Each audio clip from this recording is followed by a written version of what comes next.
स्वराज मराठीमध्ये आपलं स्वागत आहे. सर्वसामान्यांचा आवाज, निर्भीड, बेधडक, स्वराज मराठी. पाहूया स्वराज्य मराठी टॉप 10 हेडलाईन्स. भाजपा प्रदेशाध्यक्ष रवींद्र चव्हाणांकडून शिंदेंच्या शिवसेनेला पुन्हा खिंडा. डोंबिवलीतील 2 बडे नेते भाजपाच्या गळाला, तर रवींद्र चव्हाणांना प्रत्युत्तर मिळणार, शिरसाटांचा इशारा. राज्यातील 29 महापालिकांचा निवडणूक कार्यक्रम 15 ते 20 डिसेंबर दरम्यान जाहीर होण्याची शक्यता. निवडणूक आयोगाची सर्व महापालिका आयुक्तांसोबत बैठक. काय निर्णय होणार याकडे लक्ष. नाशिकमधल्या तपोवन वृक्षतोड वादावर नितेश राणे यांचं वादग्रस्त विधान. पर्यावरण प्रेमी ईदला बकरी कापण्याला विरोध का करत नाहीत, विचारला सवाल.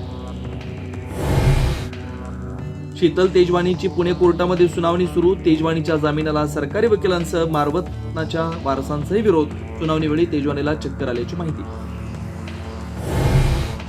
जय पवारांच्या बहरीन मधल्या लग्नाला पवार कुटुंबातल्या ज्येष्ठांची दांडी. शरद पवार, प्रतिभा पवार आणि श्रीनिवास पवार अनुपस्थित राहणार, सूत्रांची माहिती. बातमीचा इम्पॅक्ट. पुण्यातील मांत्रिक महिला पंढरपूरकरने लुबाडलेले 14 कोटी परत देणार. इंजिनियर दीपक डोळस यांची केली होती फसवणूक. देशभरात इंडिगोची 200 उड्डाण रद्द. तांत्रिक बिघाडामुळे सेवा ठप्प. मुंबई, दिल्ली, हैदराबाद, पुणे आणि बंगळुरू मध्ये विमान प्रवाशांचे मेगा हाल. विदेशी राष्ट्रप्रमुखांसोबत विरोधी पक्ष नेत्याला भेटू दिलं जात नाही. रशियाचे अध्यक्ष पुतीन यांच्या दौऱ्याआधी विरोधी पक्षनेते राहुल गांधी यांचा केंद्र सरकारवर आरोप. डिजिटल सातबारालाही कायदेशीर मान्यता. फक्त 15 रुपयांमध्ये मिळणार सातबाराचा उतारा. तलाठ्याची सही आणि स्टॅम्पचीही गरज नाही.